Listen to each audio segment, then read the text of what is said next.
Bonjour à tous, bienvenue sur le groupe et la chaîne Autodomo. Donc ici c'est Nicolas et je vais vous présenter une petite Power Station, petite par la taille mais assez grosse par la capacité, donc de la marque Fossibot. Donc effectivement petite par la taille, comme vous pouvez le voir par rapport à la taille de ma main, elle n'est pas très grosse. Mais cette Power Station, donc c'est une Power Station de 800 watts. Donc pour la taille, franchement c'est quand même quelque chose qui est déjà pas mal. Donc comme d'habitude on va faire le tour de ce qui nous est fourni avec, le tour de la bête. On va la voir un petit peu en fonctionnement. Et puis je vais essayer de vous expliquer rapidement quelle fonction nous offre cette petite Power Station. Alors déjà dans le packaging on va y retrouver quoi? Donc forcément la Power Station qui est ici. On va y retrouver le petit câble pour pouvoir recharger. Donc ici c'est un câble sans alimentation. Donc l'alimentation pour effectuer la recharge, elle sera intégrée à la Power Station. Donc c'est un mal comme un bien. Ça peut être un bien parce que ça ne nous fait pas trimballer le gros bloc chargeur en plus de la Power Station. Par contre, si l'alimentation de charge vient à décéder, elle est intégrée donc, à la Power Station. Donc c'est un peu plus embêtant pour pouvoir la remplacer.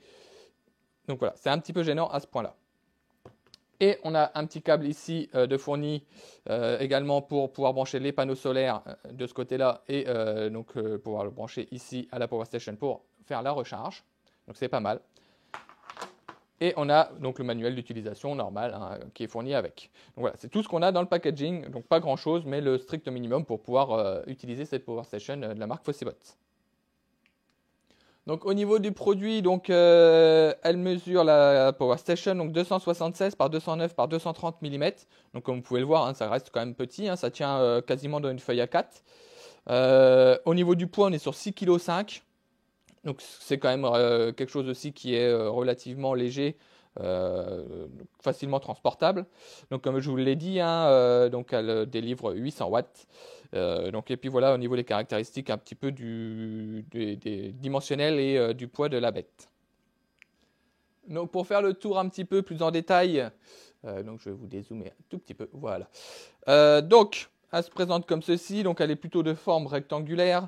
La poignée est à l'arrière ici, donc hop, je vais vous montrer, elle est ici, donc elle est sur la partie arrière, facilement transportable, comme je vous l'ai dit, elle est vraiment pas lourde. Hop, je vais la reposer, je vais vous mettre deux pieds comme ça. Sur la face avant, donc je vais essayer d'éviter le reflet, on y retrouve ici une prise type, hop là, si j'arrive à l'ouvrir, on y retrouve une prise type allume-cigare ici, donc en 12 volts 10 ampères. Une petite prise ici type jack en 12 volts 10 ampères également. On retrouve deux USB ici standard, donc rien à dire là-dessus. On a trois USB-C juste en dessous, donc un de 20 watts, enfin deux de 20 watts et un de 100 watts. On a le petit bouton on-off ici, on a la petite lumière ici et le petit bouton pour allumer la lumière. Bien évidemment, pour sélectionner la partie que l'on veut alimenter, on a les petits boutons ici. Donc, ce qui est entouré ici sera allumé par ce petit bouton-là. Ce qui est entouré ici sera allumé par ce petit bouton-là. Sur le côté droit, ici, on y retrouve, si j'arrive à l'ouvrir, la petite prise de 120 volts. Donc oui, on n'a qu'une seule prise de 120 volts.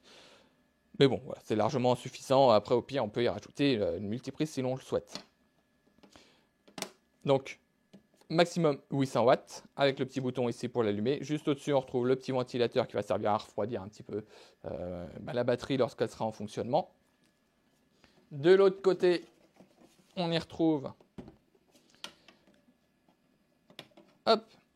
le port la prise de charge, donc pour y brancher le câble de charge ici. Donc comme vous pouvez le voir, c'est du standard. Si vous le perdez le câble, c'est du standard comme on peut retrouver sur les PC fixes, les choses comme ça. Voilà, c'est des câbles qu'on retrouve facilement chez soi. Et la prise à côté pour pouvoir y brancher, par exemple, le câble qui est fourni avec pour pouvoir la recharger via panneau solaire. Donc après, ici, on peut y brancher aussi tout type de câble. Par exemple, un câble pour pouvoir recharger à partir de votre prise 12 volts sur votre véhicule ou des choses comme ça. On a un deuxième petit ventilateur ici pour refroidir. À l'arrière, on retrouve les petites informations techniques rapides, le modèle, la capacité, etc. Donc voilà, hop, je vais vous l'allumer et on va voir un petit peu ce qui s'affiche à l'écran. Alors pour l'allumer, comme je vous l'ai dit, le petit bouton power ici, vous venez appuyer dessus, quelques secondes, et voilà, elle s'allume. Donc on retrouve un petit écran qui est relativement bien lumineux, hein, on peut facilement lire les informations qui sont dessus, même si on est sur le côté ou qu'il y a un petit reflet, on arrive quand même relativement bien à lire ce qui est affiché.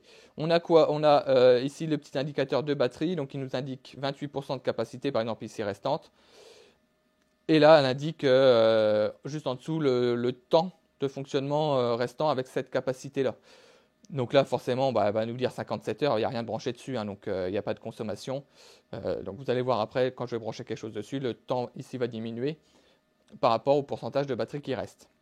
Ça nous donne une indication sur combien de temps on peut encore utiliser la batterie. Ici, on a input, donc ce sera la puissance qui sera intégrée à la batterie. Donc par exemple, si vous branchez le chargeur secteur dessus, vous pourrez voir à quelle puissance la batterie recharge. Et output, c'est tout ce qui ressort de la batterie. Si vous branchez quelque chose en USB-C, par exemple ici, qui va consommer, je ne sais pas, 10 watts, et bien ici, vous aurez affiché 10 watts. Donc comme je vous l'ai dit, ici les petits boutons pour choisir quelle section vous voulez alimenter. Donc là par exemple la partie USB, vous avez le petit logo USB ici qui s'affiche. Si on allume la partie allume cigare et prise ici, vous avez le petit logo ici qui s'allume. Et si je vais appuyer sur le bouton sur le côté du 220, c'est qu'il faut rester appuyé ici, vous avez le petit logo ici courant alternatif qui s'est affiché. Ici vous avez la petite lumière pour allumer. Donc vous avez soit en mode fixe, hop là, soit en mode clignotant, en mode morse on va dire. Voilà. Et là, comme vous pouvez le voir, on a une consommation de 1 watt parce que j'ai allumé la lumière. Donc voilà. Et pour l'éteindre, toujours pareil, vous venez appuyer sur le bouton quelques secondes et la batterie, elle s'éteint. Donc voilà pour le fonctionnement. Il n'y a rien de vraiment de compliqué à ce niveau-là et c'est relativement simple également. Alors, essai en conditions quasi réelles, on va dire. J'y ai branché donc un smartphone, j'y ai branché un sèche-cheveux. Donc, admettons que vous êtes parti en camping, vous avez besoin de recharger votre téléphone, madame a besoin de se faire sécher les cheveux parce qu'elle vient d'aller à la plage. Donc, on va voir comment que la batterie se comporte là-dessus. Donc, forcément, vous allumez votre batterie. Pour recharger votre téléphone, vous avez juste ici appuyé sur le bouton USB. Donc le petit logo s'affiche ici, on voit le téléphone qui se met en charge ici, et on voit qu'on a une consommation donc de 15-16 watts. On voit ici donc forcément que le temps a diminué, donc si j'éteins la batterie, elle nous donne une durée d'utilisation, s'il n'y a rien de branché dessus, de 52 heures, pour 26% de charge. Forcément, si je l'allume, donc on va consommer ici 15 ou entre 15 et 16 watts. Donc forcément, le temps va diminuer avec la même capacité. Donc, forcément, on est en consommation, en utilisation. Donc voilà, donc on peut voir très bien qu'on peut charger un smartphone. Donc ça pourrait être la même chose avec un ordinateur portable, une console de jeu ou autre appareil branché en USB. De l'autre côté, donc j'y ai branché ici donc mon sèche-cheveux. Donc le sèche-cheveux est lui un gros consommateur et il faut fonctionner donc en 220 volts. Donc gros consommateur, vous allez le voir tout de suite. Si je le mets à fond et au niveau de la chauffe, si je le mets en air chaud, on va dépasser les capacités de la batterie. Donc j'allume le côté 220. Voilà, donc on peut voir que le petit logo ici est allumé. Forcément, si je rappuie juste aussitôt, il sera éteint. Voilà. Donc ici, on peut voir que on a une utilisation donc de 500 watts en gros, entre 450 et 500 watts. Je suis en vitesse 1 sur le sèche-cheveux en mode chaud. Si je le mets en mode froid, donc on voit que la puissance diminue. Forcément, il n'y a pas besoin de moins de puissance. Si je le mets en vitesse 2, on voit que ça augmente. Je vais le repasser en vitesse 1. Je vais le mettre en mode chaud. Donc on remonte à 500 watts en gros, en vitesse 1. Par contre maintenant si je le passe en vitesse 2, donc vraiment la puissance maximum du sèche-cheveux, On va voir ici, ça va être bref, hein, on va dépasser les 800 watts et la batterie elle va se couper, va se mettre en sécurité. Hop, on a passé à 863 watts je crois d'avoir vu, et donc la batterie elle s'est mise en sécurité. Pour pouvoir enlever cette sécurité, pas d'autre choix que d'éteindre et de rallumer la batterie. Donc hop, on la rallume.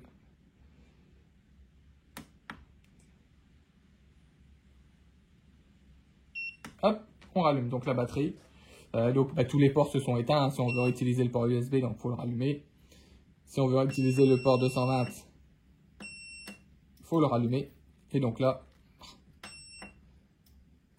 voilà. Si je rallume le port 220, le sèche-cheveux lui se remet en route. Et donc on peut voir que le temps diminue, pas beaucoup, hein, mais il diminue quand même. On est quand même à 13 minutes maintenant en utilisation du sèche-cheveux. Donc il reste vraiment plus beaucoup. Voilà. Les cheveux, il faut qu'ils soient secs en 13 minutes avec une batterie rechargée à 24%, je le rappelle. Et si je le mets en mode froid, on redescend. Et si je l'éteins, et ben forcément on va remonter ici en heure parce qu'on a une utilisation très très faible de la Power Station parce qu'il n'y a que le téléphone qui est branché dessus. Donc comme je vous le disais avant, hein, c'est une Power Station de 800 watts. Mais si on dépasse, elle va se mettre en sécurité. Donc à savoir que voilà, faut utiliser des appareils, faire en sorte d'utiliser des appareils qui consomment en dessous de 800 watts, parce que sinon vous allez être embêté là-dessus. Donc, généralement, les appareils que vous allez emmener, ça va être quoi? Ça va être les consoles, les ordinateurs, les téléphones, les choses qui vont pas consommer énormément de puissance. Que vous allez utiliser sur ces chargeurs-là, sur ces Power Station-là. Au niveau de la charge de la batterie, donc de la Power Station, donc comme je vous l'ai dit, vous allez utiliser ce câble-là pour pouvoir la recharger. Donc vous branchez sur le côté, vous branchez à votre prise murale, votre batterie va être en charge. Elle va se charger à environ 400 watts. Donc il faudra compter environ 1h30, 2 heures pour pouvoir avoir une charge complète de la Power Station, donc de 0 à 100%. Donc c'est quand même assez rapide. Voilà, 2 heures pour la recharge. À savoir également donc que cette Power Station a la fonction UPS. Donc la fonction UPS c'est quoi? C'est vous allez brancher votre Power Station à votre prise murale via la prise de recharge. Vous allez brancher vos appareils consommateurs dessus, donc en USB type C ou en 220 ici. Les appareils vont être donc alimentés. Ils vont être alimentés par votre réseau électrique de votre habitation. Ils vont pas passer par la batterie elle-même. S'il y a une coupure de courant, et là c'est la batterie qui va prendre le relais. Ça va passer directement sur l'alimentation via la batterie. Donc c'est un petit peu comme une fonction d'onduleur si on veut, entre guillemets. Hein. Voilà, vous avez votre Power Station qui est branchée à votre prise murale, vous avez vos appareils consommateurs qui sont branchés sur votre Power Station. Le courant, lui, va circuler de votre prise murale directement, en schématisant, directement à vos appareils consommateurs. Il y a une coupure de courant sur votre habitation. C'est la Power Station qui va prendre directement le relais et qui va alimenter vos appareils consommateurs. C'est une fonction qui est très intéressante pour ceux qui peuvent avoir des micro-coupures et des coupures de courant assez régulières chez eux, pour X ou Y raison. Et voilà, ça peut être intéressant également, et c'est quand même une fonction qui est très intéressante, qui n'est pas sur toutes les Power Station. Je reviens sur la charge. La charge, bien évidemment, vous pouvez l'effectuer. Enfin, bien évidemment, non, parce que c'est pareil, pas toutes les Power Station le font. Vous pouvez l'effectuer avec votre prise 220 ici, et vous pouvez également utiliser la prise un USB type C 100 watts. Donc, c'est-à-dire qu'elle va charger 400 watts grâce à la prise ici, et 100 watts grâce à la prise USB-C, à condition d'avoir un chargeur derrière qui fournit 100 watts minimum. Donc en gros, votre Power Station, vous allez pouvoir la recharger à 500 watts. Donc ce qui va diminuer encore une fois le temps de recharge. Donc vous allez passer peut-être de 2 heures, enfin d'une heure et demie, 2 heures à peut-être 1 heure un quart, 1 heure et demie. Voilà. Donc si vous voulez gagner du temps de recharge, vous pouvez également effectuer une recharge comme ceci. Vous pouvez également combiner recharge électrique avec votre prise et recharge via les panneaux solaires grâce à l'adaptateur qui est fourni ici. Voilà. Donc vous avez plusieurs possibilités de recharge pour pouvoir diminuer votre temps de chargement de la Power Station.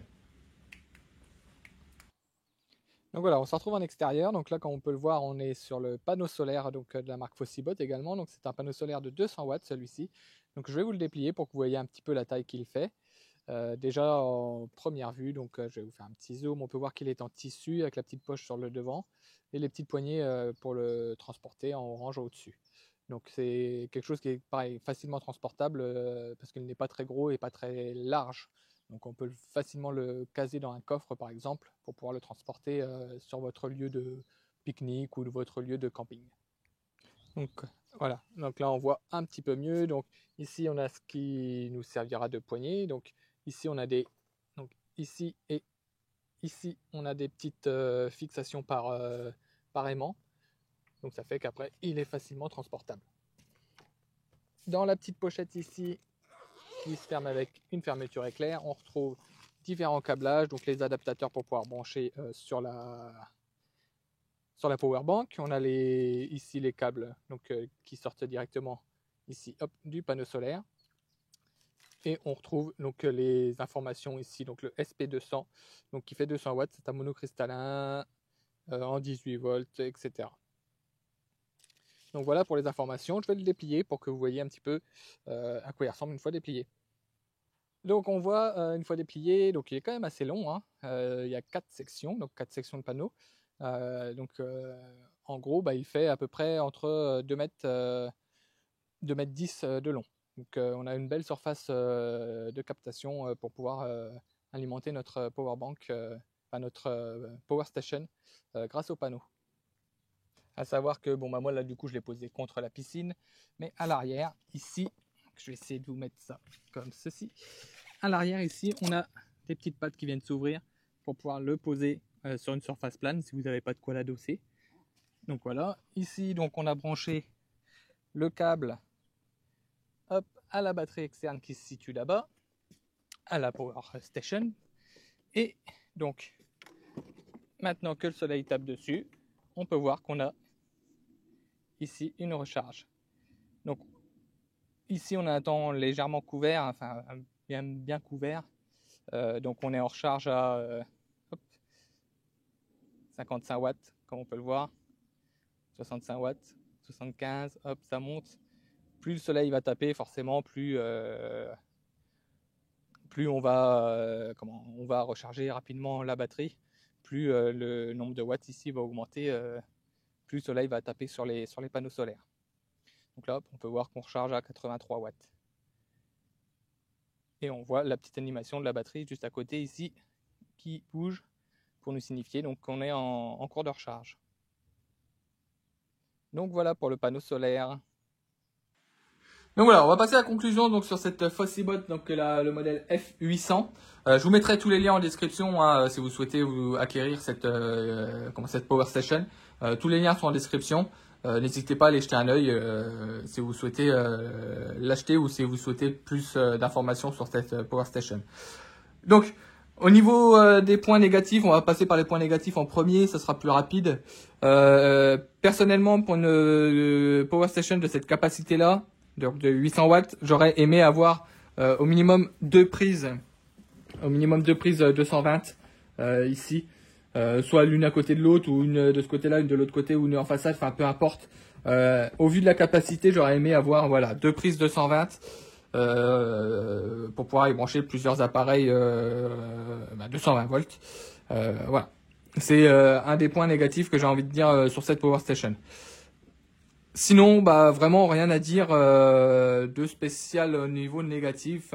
Niveau positif, franchement un produit qui est très très bien fini. Les matériaux utilisés sont de très bonne qualité. On sent que c'est pas cheap, hein, quand on appuie dessus, ça craque pas. Enfin voilà, on sent vraiment que c'est quand même des assez bons matériaux. La finition est bien faite, hein, elle est ventilée un petit peu dans tous les sens, donc si elle vient chauffer parce que vous êtes en grosse consommation dessus, il n'y aura pas de problème de chauffe justement parce qu'elle est bien ventilée. On a tout un panel de prises disponibles dessus. qui sont les plus courants, hein, USB-C, USB-A, type allume-cigare, 220, etc. Donc forcément, vous aurez la connectique qu'il vous faudra pour pouvoir brancher vos appareils dessus. Donc voilà, rien à dire là-dessus. L'afficheur très lumineux. Et on a donc le pourcentage et le temps informatif restant, donc c'est quand même quelque chose qui est bien aussi. La fonction UPS, alors ça c'est quand même qui est énormément apprécié également sur ce type de produit. Cette fonction-là n'est pas présente sur tous les Power Station, donc qu'on l'ait sur ce modèle-là, c'est un point positif. Et voilà quoi, le fait de pouvoir le brancher en panneau solaire, enfin la recharger via panneau solaire également très très bien. Bon, maintenant généralement toutes les marques de Power Station sont rechargeables via panneau solaire. Mais voilà, il faut le souligner quand même que celle-ci le fait également. Le poids, quand même assez pas très lourde, assez légère, donc bien également pour pouvoir la transporter lorsque vous vous déplacez. Et le faible encombrement, hein, comme je vous l'ai dit, elle tient limite sur une feuille A4, donc très très bien également. Donc voilà pour la Fossibot F800. Si vous avez des questions, n'hésitez pas à les poser en commentaire sous la vidéo ou sur le groupe Facebook. On se fera un plaisir de répondre. Et puis moi je vous dis à bientôt pour une prochaine découverte de produits. Ciao!